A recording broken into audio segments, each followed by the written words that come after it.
ibaratnya ini menjadi korban gigitan ular berbisa tinggi. Langkah pertama itu kita buat seperti ini. Kita buat seperti orang patah tulang. Dan ini hanya sekedar ibarat ini seperti perban.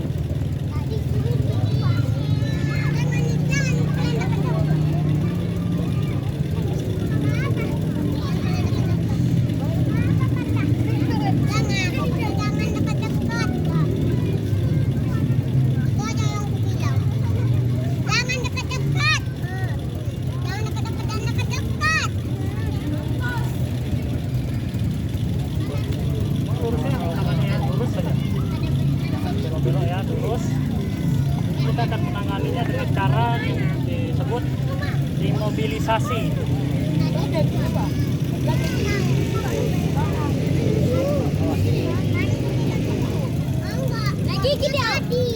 Ya, ini kita praktek jika ada korban yang terkena gigitan ular berbisa.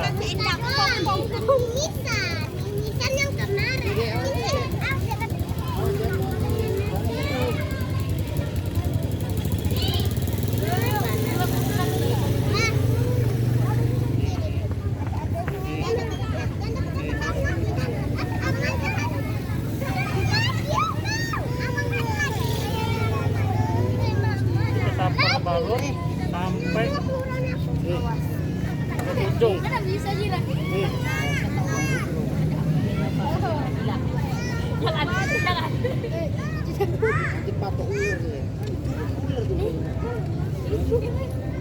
Ini.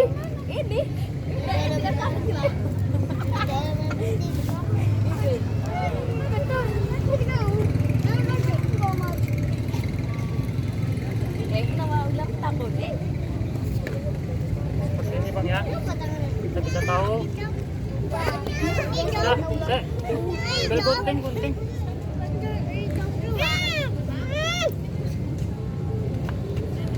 Ada gunting itu. Bukan ada di kereta. Di kereta ada. Buka aja langsung.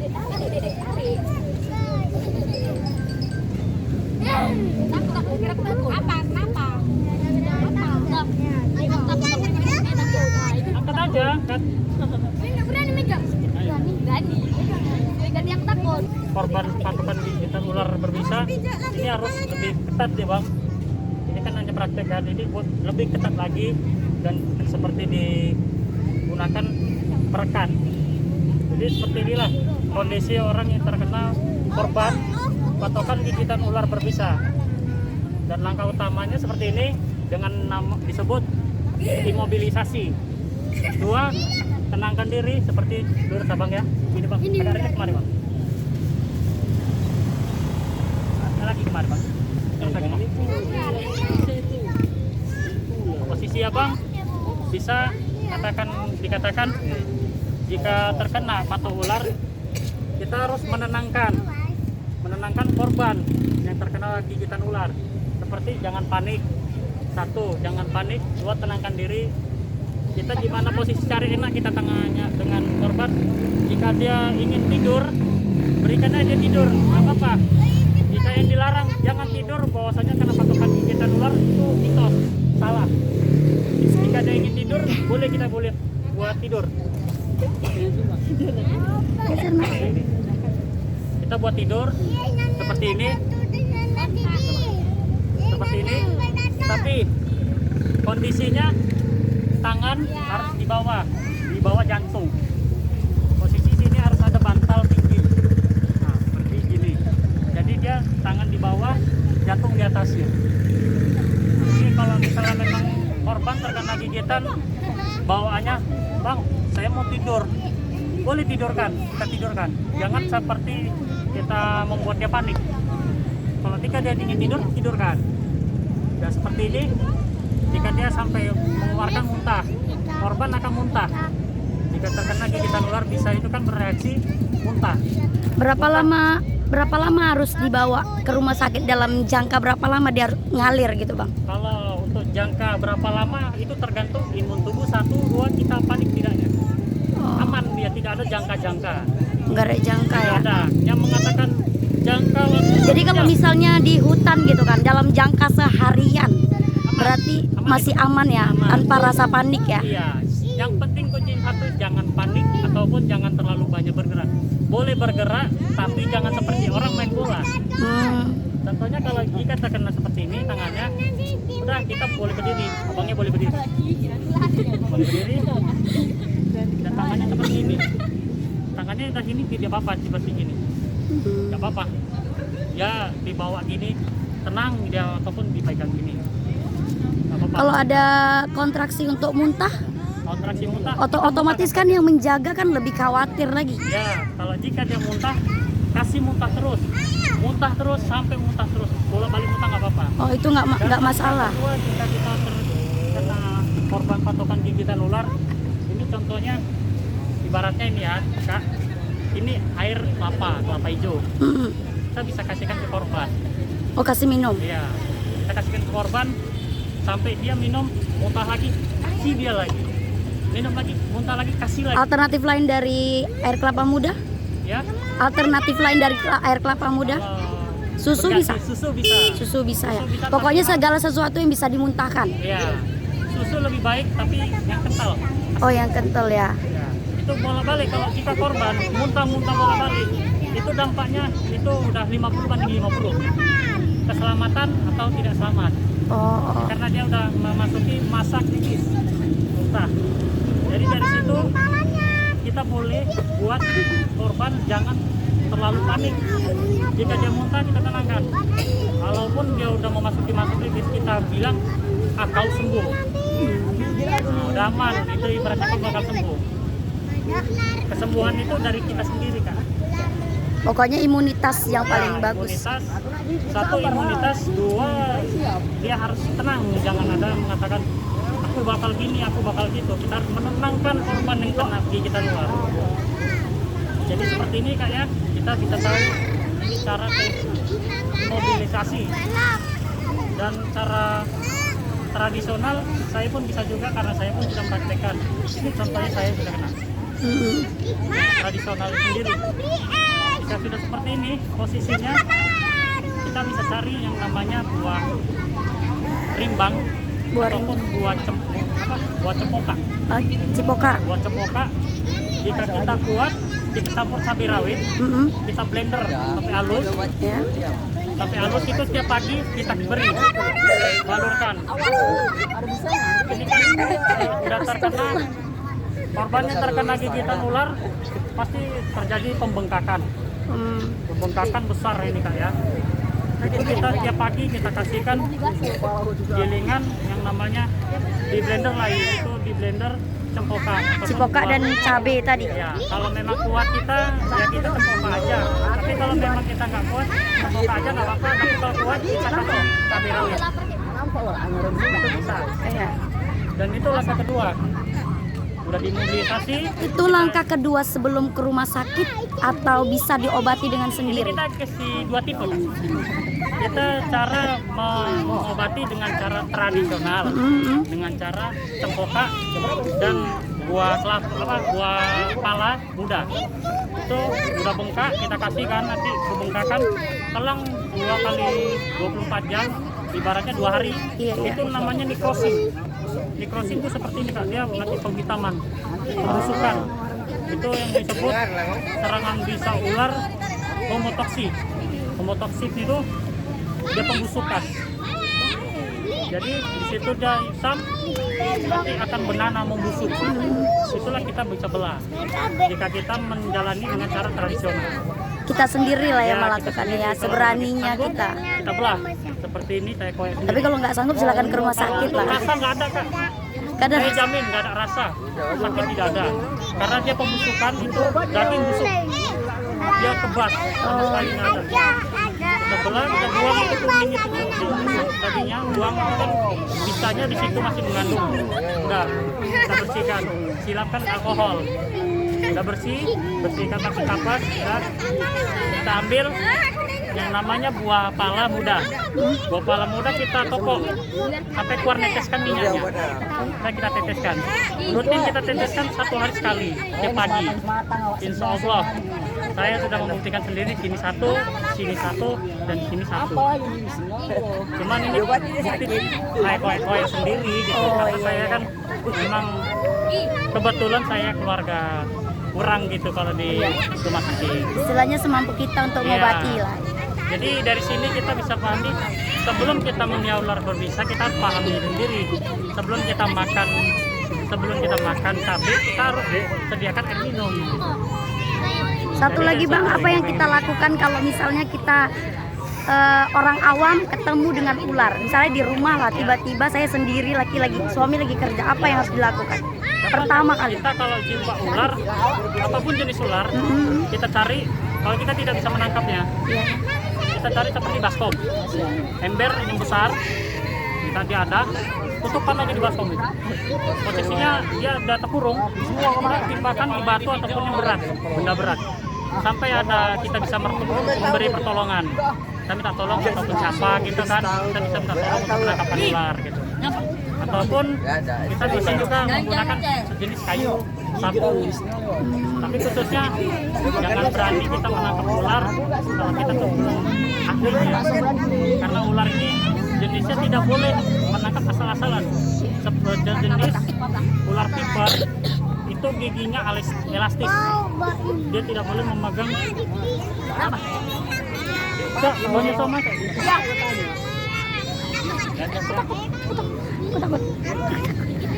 Khususnya ini apa ya?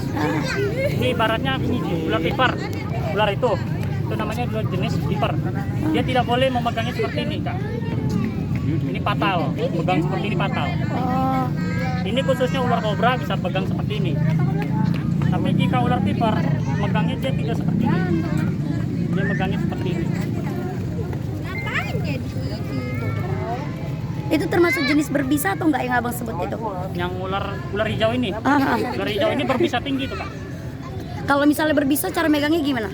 Jika berbisa kita bisa ambil. Pak, Kak, tolong ambilkan gancu tuh, Kak. Nah, ya itu ya. Ini kan penskop. Ibaratnya, ini contohnya aja ya, Kak. Ini ibaratnya contohnya panjang gitu kan. Iya, iya. Ini gini. Bang bisa kalau sini dulu Bang ya. Aman kan Bang? Bapak kan Bang? Ini contohnya gini kan. Ini ular. Dia gini. Kita letakkan gini. Nah, pas di situ. Kita pegang langsung di sini. Khususnya piper, dia harus di sini megangnya. Khususnya piper dia harus di sini megangnya. Jika ini piper. Tapi kalau memang itu ular yang kita tangkap seperti ular kobra, itu tidak boleh begini. Oh, Dia harusnya seperti ini, megangnya seperti ini. Kobra. oh iya. Kobra harus seperti ini. Ya, Kita harus bisa berbeda. Piper dia memiliki taring yang panjang. Panjangnya segini. Ibaratnya 1 cm sendiri lah. Dan dia memiliki seperti ininya elastik. Dia bisa mereng-mereng gitu. Jika kita seperti ini, taring dia keluar, dia mereng ke samping. Ini udah bagian gampang diberi dia. Oh, Seperti ini.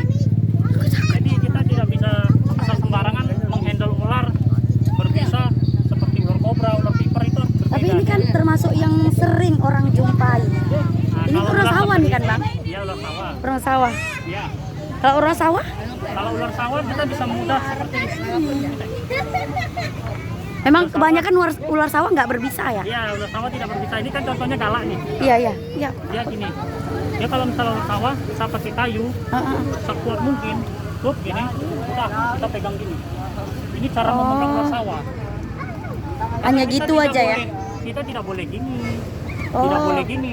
Lemah kita karena ini ular diakui kuat. Ular yang menggunakan otot inilah ular sawah. Jadi kita memegangnya udah diletak di sini. Dia diginiin, posisi di sini, kita langsung ini. Megangnya. Khusus ular sawah. Oh, khusus ular sawah ya? Oke, oke, oke. Mas ya, Kak, ini jangan diinjak ya. Ini ular yang ini. Udah lama tuh.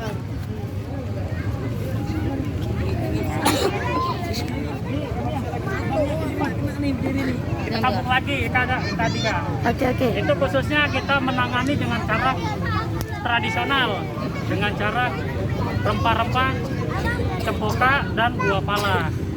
Dan kita minum lagi rutin minum air kelapa hijau. Air kelapa hijau. Oh, setelah itu minum air kelapa hijau. Berarti step pertama itu tadi cipoka. Cempoka, Kalau dia sudah bernanah atau membusuk, baru memakai makanya itu namanya buah buah pala. Buah muda. pala. Ya. Oh, itu juga ditempelkan ya Bang ya? Tapi khususnya harus dikoyak. Dikoyak dulu ya. Sobek dia seperti ini koyak gitu kan. Wajib luka dan kita teteskan luka itu Ke minyak buah palanya ya, tadi.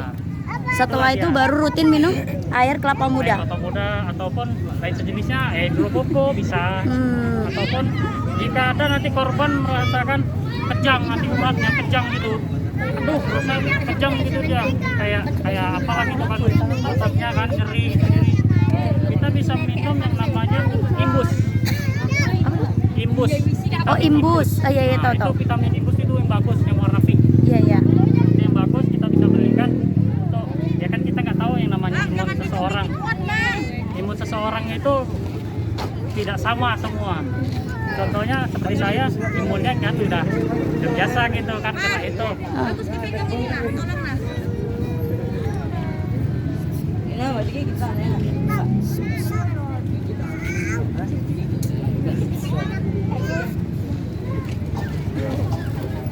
Dan jika kena ular yang seseorang korban yang terkena imunnya kurang, ngedrop seperti nanti itu kena bawaannya lemah saja, itu kita bisa minumkan imbus. Dan kita bisa minumkan, jangan seperti kita rajin rutin minum air putih, rajin minum air putih. Jika ingin korbanmu ingin muntah, muntahkan saja, muntahkan aja gak bermasalah. Itu khususnya tradisional kan. Tapi setelah itu semua kalau emang mau ke rumah sakit silahkan lah ya. Jika lebih baik, alangkah baiknya. Jika memang ingin ke rumah sakit, ya silahkan. Tapi ini langkah utama. Langkah utama ya. Langkah utama inilah penyelamatan. Iya. Seperti ini. Dan berikan ini contohnya kan satu di sini kayu, seharusnya dua. Oh, atas bawah. Ya, karena ini karena tadi jatuh. Berarti hampir sama dengan orang patah Iya, tulang. benar. Ah, Itu kan imobilisasi. iya. Supaya dia nggak mengalir ya Bang ya.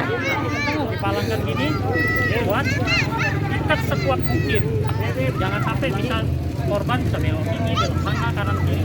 Jangan sampai bisa gini gitu. Makanya dikeras panjang, nggak usah diganggu berat. Nah, kalau bilang katanya kalau misal kena ular ini jarak temponya 1 jam, nggak ada kan? Itu mitos semuanya. Sebenarnya ular ini tidak ada memiliki jarak tempo. Jika kita paham dan bisa tahu mengatur yang namanya, kita tidak panik, mengatur jantung lah gitu, ibaratnya napas. Kalau memang sesak ya memang sesak. Tapi untuk waktu jangka itu tidak ada. Ya. Udah, abangnya udah. Enggak ya. Keren juga ya Bang ya. Oh, tapi sebelumnya siapa namanya Bang? Raffi.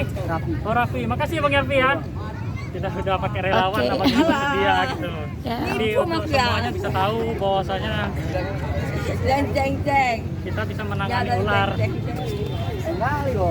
Jadi abangnya kalau memang ada nanti dekat tetangga, cara penanganannya seperti ini Bang. Jangan dibilang bahwasanya patuh ular jangan lagi gitu. Inilah cara penanganan utamanya. Bang, terima kasih Bang ya. Jadi itu cara penanganan ular, kepatuk ular, kobra ataupun ular berbisa sejenis lainnya. Kita bisa Kalau boleh tahu dengan abang siapa ya namanya? dengan Dika Kak. Oh, dipanggil Dika Iya. ya, Bang Tapi Dika biasa ya. disebut mastik ya, Bang. Ada Instagram atau apa? Instagram, saya Facebook Oh, Facebooknya apa tuh? mastik. Mastik. Iya. Ah, nanti saya ketik ya. Nanti di- Karena kemarin ada WA, cuma kebetulan HP-nya hilang kan. Berarti abang termasuk relawan untuk menangani ular ya? Ya, kita bisa bantu-bantu kayak seperti main snake show, panggil-panggil orang tanggapan acara ataupun nangkap-nangkap rescue gitu. Oh. Seperti ada acara di gunung, kayak kemarin kami ditangkap di gunung-gunung gitu kan, kayak orang anggota-anggota tentang edukasi hutan, membawa bahwasanya ular di sini apa aja gitu kan, kita harus paham sama ular-ular gitu. Saya bisa membina. Jadi gitu. kalau termasuk membantu untuk misalnya ada tetangga atau siapapun yang ada ular di rumahnya bisa lah ya? Siap Kak. Oh, siap dipanggil Saya ya siap, Bang ya? 24 Oke. jam Kak. Oke. Dari pagi sampai malam sampai jumpa pagi lagi pun saya siap. Oke. Terima Tapi- kasih ya Bang Dika ya. Iya Kak. Oke.